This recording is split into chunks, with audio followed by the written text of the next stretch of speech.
Hello, everybody, and welcome back to the Centimetre Perfect AFL podcast. We have made it to the end of round 20 of the 2025 AFL season. 20 3/4 if you count opening round. You know it's the business end of the season, and that little opening gambit gets harder and harder to get at every week. Liam, we are so close to finals. We can almost touch it now. They're we nearly can almost there. touch the final series. They're so close, Jesse. They're so close. Where has this year gone?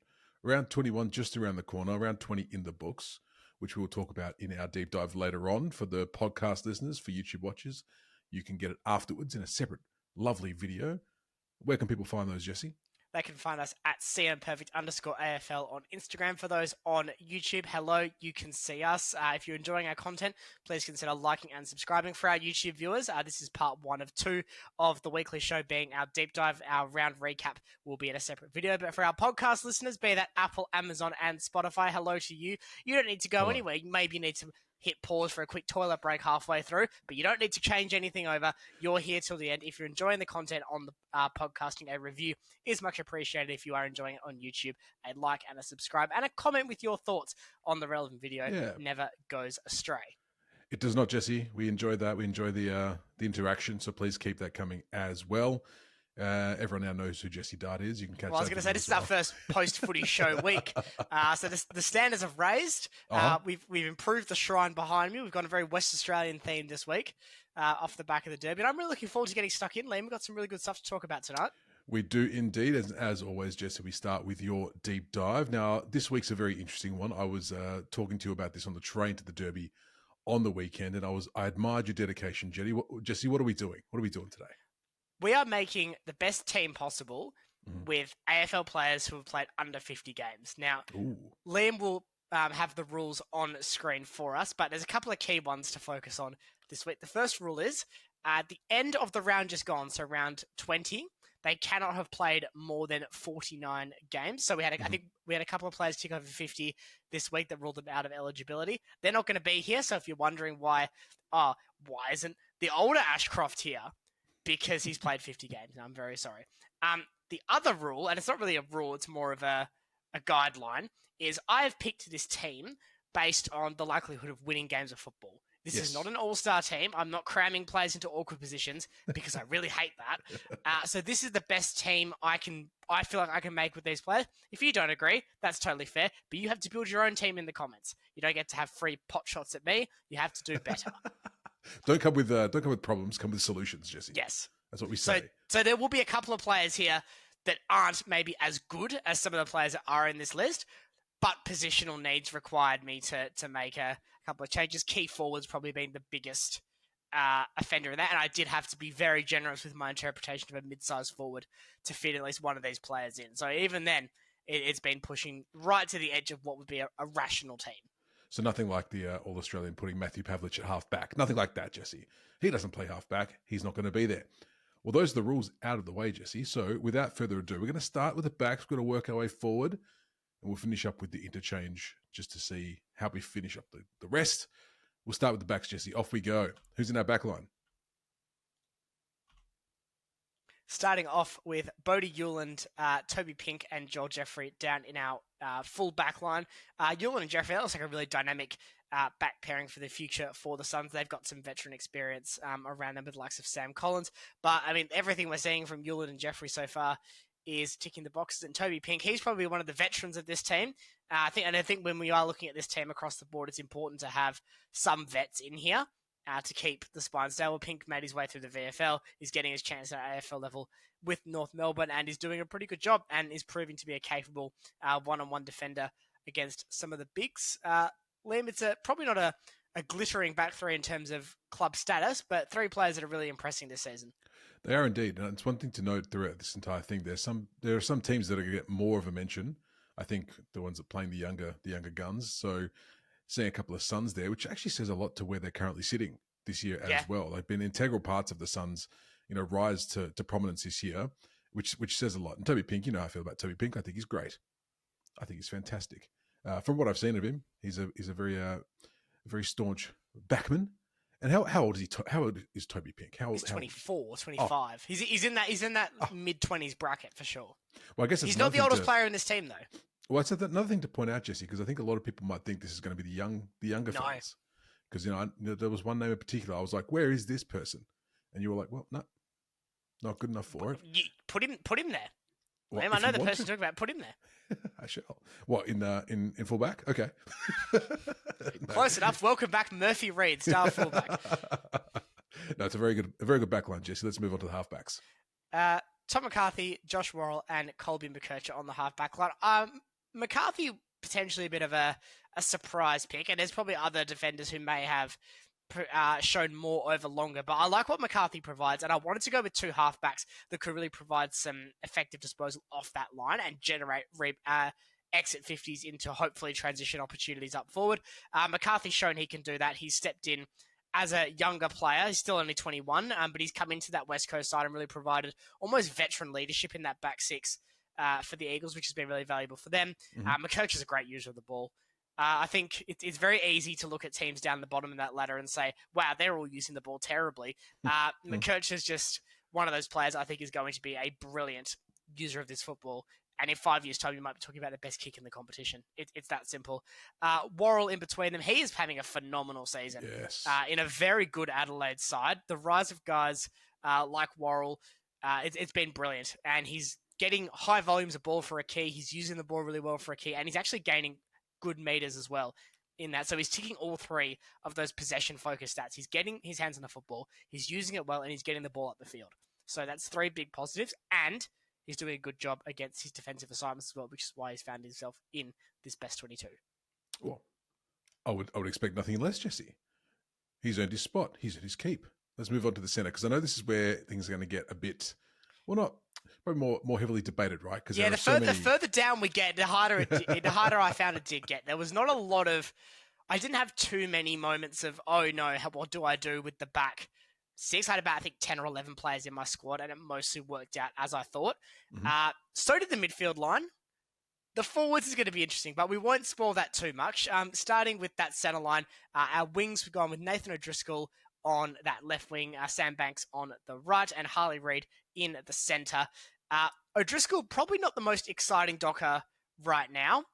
Under 50 games, I'd say you're probably talking Murphy Reid in that regard. But O'Driscoll plays that wing very well. No one better. He's shown as a young player. Oh no, it feels like he's been around a lot longer. It does. Yes, it does. Injuries haven't been kind to Noddy. But he's showing a real ability to play that two-way winger and make it very much a specialised position. You'll often get players, rotating out and going on the wing for a stint, or coming up and then going out for a spell. But O'Driscoll seems like a genuine winger, and that's his best position on the field. You say he's not very exciting. You say he's not very exciting, Jesse. But I know that every time he gets near the ball, we're like, "Oh, get it, Drizzy. I do love Noddy. I am a Noddy enthusiast. If there's any player in here, I'm probably gonna get ripped apart for. It's gonna be O'Driscoll. But I like the way he does what he does in the wing, and Banks as well in that same regard.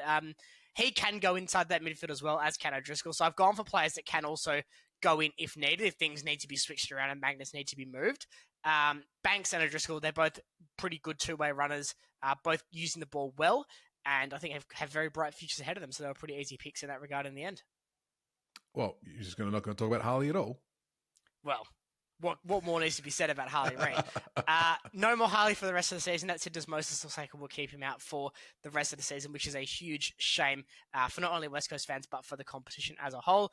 But you want a big-body midfielder. If you're taking all these young kids, you've sacked the coach, you're playing the kids, you're putting Harley in, you're doing that because you need someone who can bash and crash around and also make the game feel alive. And Harley Reid is that player, clearly going to be a star of this game for a long time to come.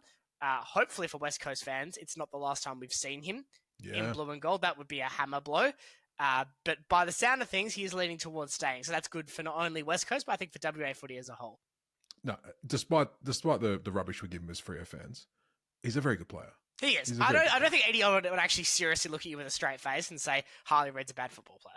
No, correct. Now this following line is looking pretty stacked, Jesse. Yeah, that it is. Jordan Sweet, the 27-year-old rookie, getting in as our ruckman. He's done it the hard way, Sweet. He's had to bide his time and earn his way in, but he's really cemented that Port Adelaide ruck spot as his own this season, and probably one of the only players in that Port Adelaide team that's progressed this season. There's been a few regresses, but he is a real progressor at Port, and he's made what looked like a pretty Dicey ruck situation with him and Soldo look a lot clearer now, I feel, and he's your key ruckman. I'd also much rather a more experienced and mature body in my ruck setting for this team because, like, let's be honest, they're probably going to get smashed around the park physically anyway. So if I can have a position or two where they can compete, I'll take it. And Sweet, we saw him actually get the better of Lloyd Meek in Launceston all of 2 weeks ago. So, you talk about guys who can take it to the best in the competition. Sweet is in that bracket. Dan Curtin's switch into the midfield or getting more midfield minutes has been an inspired one for the Crows. He's gone from being a player that was just flirting with being one that missed the train of opportunity as the side got better and started progressing on to now being an integral part of that best 22. He's in the Rising Star conversation. I do think the Rising Star should be more of a seasoned body of work award, so maybe not for me, but he cannot be denied how good he has been. And his peak is probably as good as anyone else in this team from what we've seen so far in his career. And Levi Ashcroft, first season, I'm giving him a bit of trust, sending him in the guts. I contemplated him on the wing and Banks in the midfield, but I've liked what he's done around stoppage and when he's had those opportunities to get a crack at those centre-bout situations and those stoppage situations. So happy to back him in. He's clearly going to be a very good player and would be a very worthy winner of the Rising Star if it was to fall to him. Very good, Jesse. Now we're going to move forward into the contentious forward line across the board. Again, there's some names in here. This is the beautiful thing about this. You're coming down this list, and it's hard to do the defenders. And you look at those names, I reckon there's some of the casual fans who probably won't even know half these names, up at the back anyway. That's fair. And the midfield, probably heard one or two. You've probably heard of Harley Reid. You've probably heard of Levi Ashcroft. I reckon you've heard of all these people. What's a Dan Curtin? I've got one of those on my window. That's right. But moving into the forward line, I reckon you would have heard of all of these players that start with the half forward line. Jesse. Yeah, this is a pretty exciting forward line. I've gone Darcy Jones, Sam Darcy, Kyle Lohman. Have you heard of them? They're all pretty good. Jones isn't going to be your scoreboard dominating small in this regard. He's probably a forward that isn't as potent in front of goal, but the work he brings around the ground and that conduit role he plays for the Giants, especially in their game style, for a young team, I'd like to keep that if possible. So Jones has gone in to play that role. Lohman is really good around the goal face, and I think when Charlie Cameron does transition out of this Brisbane Lions team, they've got a ready-made replacement right there. I'm more than happy for Lohman to take that primary crumbing role in this team. I think he's going to be a very special talent at ground level with that football as time goes on. Sam Darcy, well, what needs to be said about Sam Darcy? Yeah, absolutely. He is, I'm firmly on the hype train, first class, all the way to Footscray. He is looking like a very, very difficult player to stop. And if you're a Dogs fan, I mean, they've only gotten the one player in this team. There was a couple that were close. They've only got the one player in this team that we've gone with, but gee, you'd be pretty happy with that, wouldn't you? You wouldn't swap Sam Darcy for anyone else in this list. I don't feel. Not at all. In terms of capital, in terms of value, Darcy would be the centerpiece of this team. Well, he's the centerpiece of the competition in some ways at the moment. Like he's kind of like the cream of the crop of the upcoming forward. He's big, he's tall, he can kick, he's versatile, he's very good. Speaking of big, you've gone with probably the two biggest young fellas in the competition of this forward line. They're huge. And then there's Sean Manor. But go for Jesse, what's this forward line looking like? Logan Morris is short enough to count as a third tall. And if we're allowed to play Pat Voss as a third tall, I'm allowed to play Logan Morris as a third tall. Because the other option was not playing Shannon Neal, and I really wanted to play Shannon Neal in this team because if you want someone to draw two defenders and bring your other forwards into the game, Neal is the Tom Hawkins clone. In some ways, he's on the same track as Hawkins was. That's terrifying. No more of that, please. We don't need 30 years of Geelong having a brute key forward up front that just dominates. Yeah. If they get another Jeremy Cameron, we might all be in trouble here. But Neil and Morris, I mean, those guys are two very, very top-level forwards. I do think we're past Nate Caddy for this six in this forward line. I think Morris has clearly won that argument as that most exciting third tall in the competition. Right now, Cal Shadir was a whisker away, and it really was down to Morris and Deer. And look, I'd accept the argument that maybe Deer is a more exciting or more promising player than someone like Lohman. That's probably true. But ultimately, Darcy, Neal, Morris, throwing Cal Shadir and Nate Caddy into that conversation, along with guys like Josh Tracy, how exciting are forwards in the next 50 years? There's also one on the bench that there isn't any of Cal Shadir or Nate Caddy that we'll come to in a second. But how exciting is the forward future of this competition? Very exciting. It's very exciting. It's good And to see Sean Manor. And Sean Matter's there. We better too. not forget Sean Manor because he has been very good for the Cats. I like the fact he can get up the ground as well. So a guy who knows his way around the goal face but can also have a big impact in front of goal. Very, very keen to see what he can do over his career at Geelong. They just keep finding these VFL and these other prospects. Manor's another one that slipped through the original draft cracks. Here he is now. He's looking the goods. Geelong would not be where they are right now for as long as they've been without some pretty good list management, Jesse. They can pick them. They can definitely pick them. Well, so far, so good. It's looking like a very formidable team. You probably put that up against anybody, Jesse. But we need some people to come off the bench. Give these guys a break. Who's coming in? Bringing Harvey Langford off the bench. He'll mostly rotate through that midfield to give some of these very young, tired players a break because they're going to need it. Joe Font, who actually was a Rising Star nominee this week across the board, had a great game against Sydney for the Giants on Friday night. He's starting to really pick up his role as that kind of rebound halfback defender. So really a like for any of McCarthy, McKercher, Ewan or Jeffrey when they need a rest. You just move some magnets around, no dramas there. I went Jed Walter as my bench forward, and that's potentially harsh on Cal Shadir. I don't think it's harsh on Katie. I think Walter is better than Katie. I think this is a difficult one because if I went Deer, I'd almost be going too tall. Yes. So this is very much a needs-based selection. I don't think Walter is far off Cal Shadir. I don't think it's a ridiculous comparison in terms of that's completely nuts. But, Hawthorn fans would probably have the right to feel aggrieved by me not putting Deer in. If you are aggrieved, let us know in the comments. But I do think Walter has a big future ahead of him. He's starting to show what he can do aerially, and that's a really exciting thing for the Gold Coast Suns as well, because we'll come to this maybe in the games review, but I think they need to start considering what their forward line looks like long term. Walter's got to be a centerpiece of that. Fair enough. And Connor O'Sullivan, better not forget him. Another Geelong player. That's terrifying. Geelong get all this this banter for being old, and they've got 3 players in this team, which is looking at a very quick glance. That'd be the most across the board, wouldn't it? I don't think the other team's got 3. I think you got Kangas with 2. You've got Lions. Lions have 2. 3. No, Lions have 3. So they're tied. They're tied. Yeah, which is also terrifying. Yes, that's just wonderful, isn't it? And Lockie Sullivan as the medical sub, guy that can get the ball in that midfield situation, also a pretty handy forward. So that's very much needs-based as well. I'm not putting a key forward like Josh Corbett as my medical sub, like a certain Justin Longmuir once did, because that would be really silly, and no one would be silly enough to do that, right, Liam? No one would be, Jesse. Okay. Not even one time. Not even one time. What about a player that's going to get injured in the halftime warm-up? Oh. No. That was legitimately the silliest thing ever. It's a good team, Jesse. There's one concern I've got. Okay. You've got, and it's in the forward line. Yep. Neil and Darcy, 2 very big, 2 very strong forwards. Yep. Worried they're going to get in each other's way in this very hypothetical situation? Well, that's just where Coach Jesse Dart tells them about how leading lanes work. Okay, fine. Say, if I see you getting in the way of each other, you're running 20 laps at training on Monday. So lead to different spots. Burpees, now. Pretty much. I mean, look, in all seriousness, that's a fair question. That just comes down to good forward structure. We saw an example of world-class forward structure in St Kilda versus Melbourne on Sunday. It is absolutely a teachable skill in terms of getting forwards to lead correctly. I think Freeman against Collingwood was a really good example as well, in terms of how to make space for key forwards. So, it might be a case of Neil and Darcy spend a quarter being sacrificial lambs for Morris. So he can have a clear run of the ball. You've got so many options with this team. Generally, where do you think this team would finish in a season? Because obviously the inexperience factor is a big one.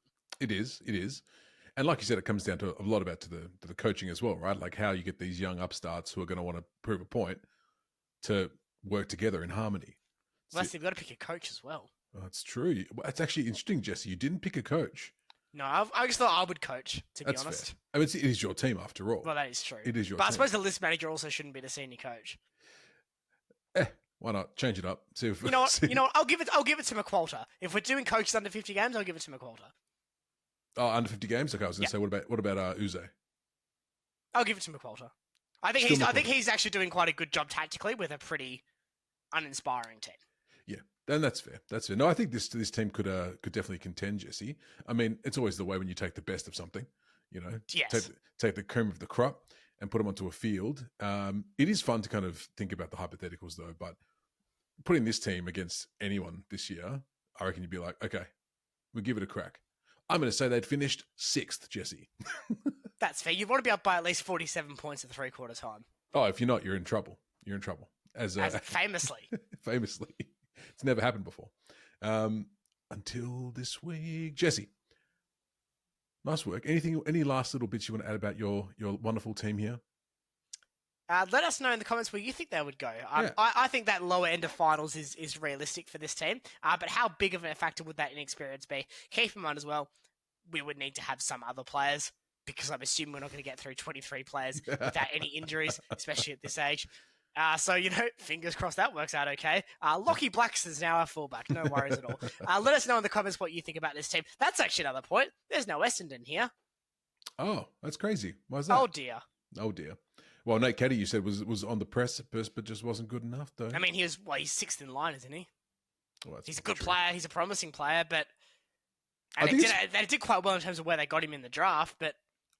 Well, I think it speaks to how important it is to have good leadership around you as well, and a consistent team. Yes. Like when you look at your Brisbanes, you look at your Geelongs, who have got the most players on this list. It's mechanical almost. They've got it good around them. They're eating well. They're learning from the best. And unfortunately, the likes of Essendon just don't have that opportunity at the moment, which is a bit of a shame. But hey, them is the breaks. But yes, let Jesse know if you missed anybody. Anyone you're angry that you didn't put in, like I was with Murphy Reid, until I was put swiftly in my place. I think my exact words were, "Shut up, Liam, you're wrong." Yes, and if you'd like Jesse to tell you you're wrong as well, let us know. Well, I have access to the account, don't I? So I literally can go on and say, "Shut up, you're wrong." I promise I won't do that if it's a legitimate argument. No, that's right. And if you do say "Shut up, you're wrong," it is Jesse and not me. No, I'll sign off with Liam on it. So With the love heart. Better put the love heart on there so they know it's coming from the heart.